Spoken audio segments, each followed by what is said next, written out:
one of the biggest onuses of starting One Down was to create a platform where we can sustainably uplift and celebrate people that look like us. I think a lot of why we built One Down is because, we found that message at UCLA where it's like, you have to create the environment for your own people to succeed. It's really interesting that I think when it comes to lack of visibility and representation, like I think Filipinos don't have, like we're not really aware that there's other areas of the media field, which is something that we want to obviously let other people know, especially in our community, that look, you don't have to be, if you're not creative, there's other areas where you can explore different career paths in the media.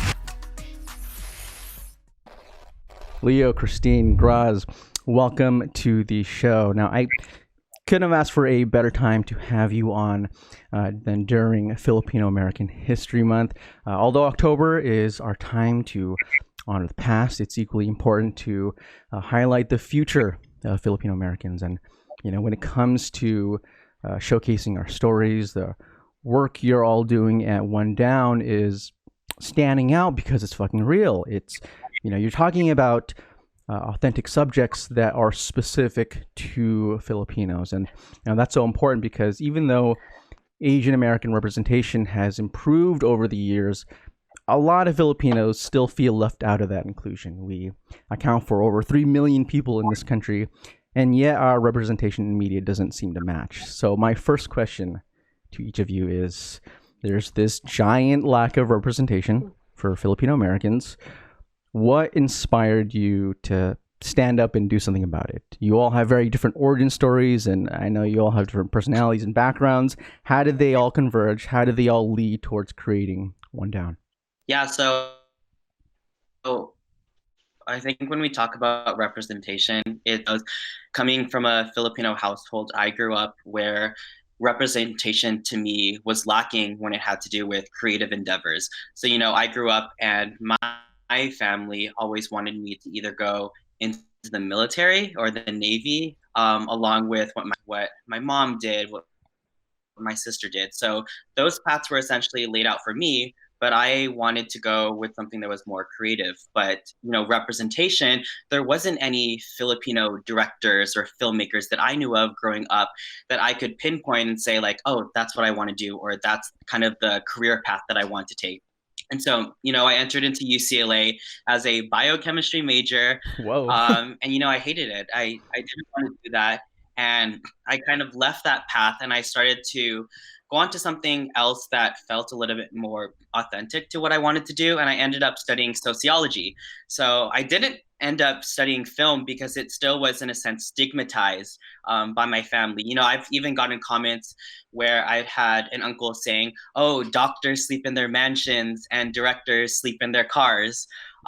So it really was just like comments like that led me down towards something that I felt was a little bit more secure. Mm-hmm. And at UCLA is actually where I had met Kristine. So she can probably mention that a little bit later.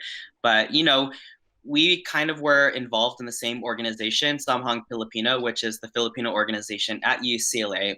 But I wouldn't say we were necessarily close friends. We were kind of just like, affiliated with each other. We knew of each other. And it's just so crazy. Like there's this one time where she really did me this deep favor because I wanted to get highly involved in the culture night, because I was starting to develop this understanding and love for my Filipino identity. And so I ran to be the entire chord for the PCN.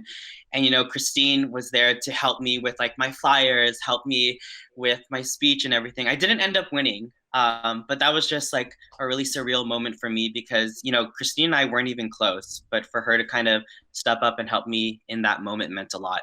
And so then graduating college, it was the same thing. I was like, I want to create this path for myself as a director, in filmmaking as a Filipino. And again, this whole time has just been navigating spaces that never felt like they were for me. I go onto set and it usually happens to be white people or people who, don't necessarily look like me. And for someone who's an introvert, which I am, it's so difficult to be able to ask questions or, to be able to know what is right, what is wrong. Because again, I didn't go to film school. And so kind of one of the biggest onuses of starting One Down was to create a platform where we can sustainably uplift and celebrate people that look like us so that we can talk about subjects and issues that are important to us specifically, and also create a platform where people who are in, who are growing up, who are in the younger generations or the generations to come, they can look at people like us and say, I want to do that. I can do that because we did. And so that really was kind of the basis or the creation of One Down.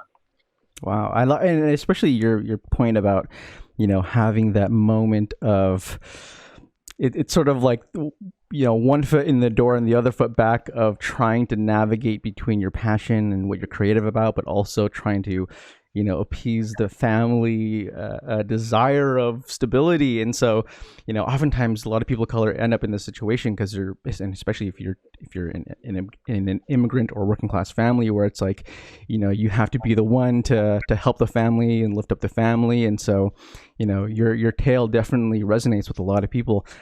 Kristine, how about you? Yeah, no, for me, growing up, very, very similar to Leo, I didn't really have other opportunities that were being put in front of me. It was more, you're going to become a doctor, you're going to become a lawyer. I'm the firstborn, so it's like there's all this pressure. My grandmother likes to say, like, that's my oldest grandbaby. And so, like, there's always this idea that I was going to pursue this field that everyone in my family thought was going to be, the best option for me. Mhm.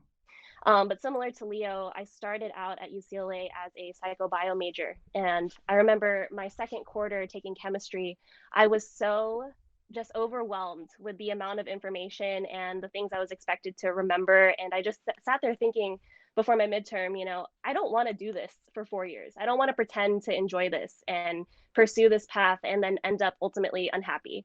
And I think a lot of that decision, because I made a snap decision to switch to political science and Asian American studies as my double major instead of pursuing the psychobio major. And I think a lot of that actually had to do with my own backstory, my own family, and understanding that there were issues that were coming up for my father in his experience as an immigrant. He also has had a long history of issues with his mental health, and a lot of different experiences with when I was in school, of other parents not really understanding him and kind of isolating our family and kind of calling us out in a different way. Because I was like for a long time, I was like the only Asian representation in that class. Like I remember being in high school, people would call me Asian because I went to a small private school, but everyone in my class called me Asian because I was the only Asian in the class. And so like that became a name, like a nickname for me. And so like growing up, I was always asked, like, are you Pacific Islander? Are you Asian? And I think all of that kind of manifested into my path at UCLA because I ended up being very involved in Samahang Filipino, like Leo said. I took the more political approach. I was very much involved in the board of the organization and leading the different developments that happened in the internships, and also connecting that community to the student government on campus, which is also highly very politicizing experience if you're a person of color at UCLA and you're involved in these student organizations. Mhm. Because you can kind of see the microcosm of the world kind of playing out right in front of you. You have different student groups representing different identities all coming together to form a coalition to run against like the Greek fraternities and sororities, and trying to like siphon money into our programs because they have all the money for their programs, and like kind of understanding like, oh wow, like this is kind of how the world works. There's all these people at the top that are constantly succeeding and constantly have the resources to do so. And so I think a lot of why we built One Down is because we found that message at UCLA where it's like you have to create the environment for your own people to succeed. And so that's what we're trying to do here. And that's kind of why the representation, like Leo was saying, is so important, because we want to be able to show that younger generation, you can do anything you want. And something that sticks with me in my time at UCLA was this quote of be the person that you needed when you were younger. And so I think that that's a lot of what we try to do, is inspire people that are coming after us to build what they want to build, and then working with the team that we have to give them the opportunities to create, just make things that are going to inspire other people. Oh, I love that. I mean, it's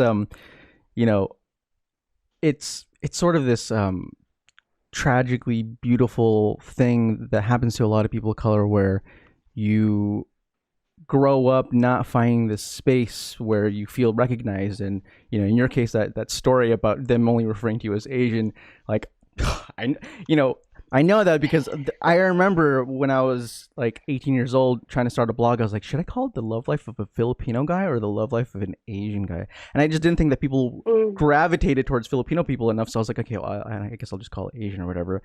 But that's because I just didn't feel like there was that space for us. I didn't feel like people would resonate with that. And so, like, again, you all creating One Down, it's sort of that symbol of not having that space and then creating that opportunity, because you don't want people who are the next generation to have to go through what you did.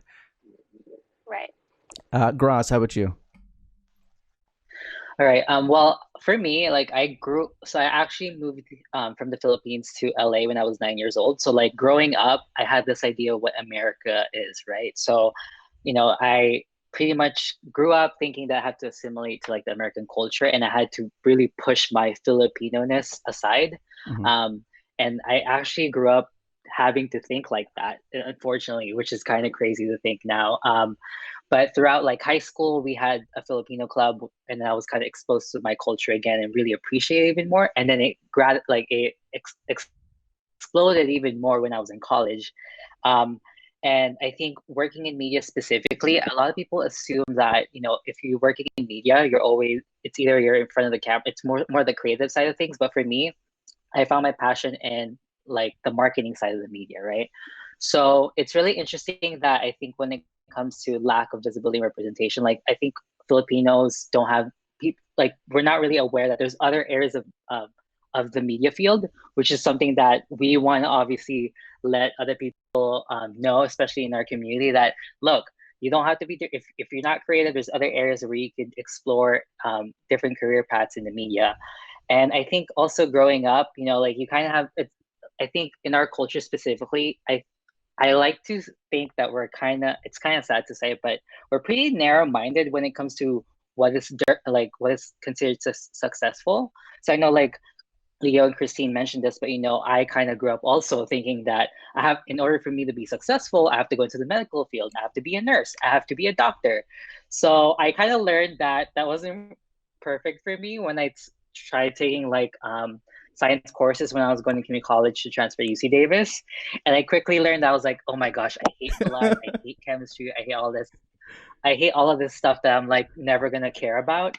But what really draw me to like media is the idea of like how media communicates with the people and how media translate information in a really easy, digestible way. And I think for us specifically, like working on One Down, it's really amazing to see people engage with our content. It's really amazing to see people spark conversations, because that's what we're all about. We want to create the conversations. We don't know the answer to every single thing. And I think the beautiful thing is that Filipinos, we're so diverse. We have different backgrounds. Some are born in some born in the Philippines like me, some born in America, some born in the Middle East, etc.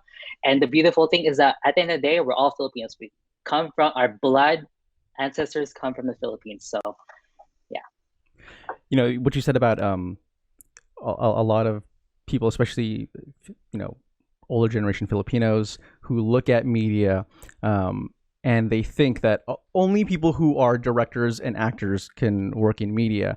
And it's only until later on that you start to say like, oh my gosh, like I could be in marketing, I could be an agent, I could be in casting. And like once you open up all these different possibilities, you're like, okay, well, maybe I'm not the visible, a star of this production, but I can be a critical person within a different type of role, but still within this industry.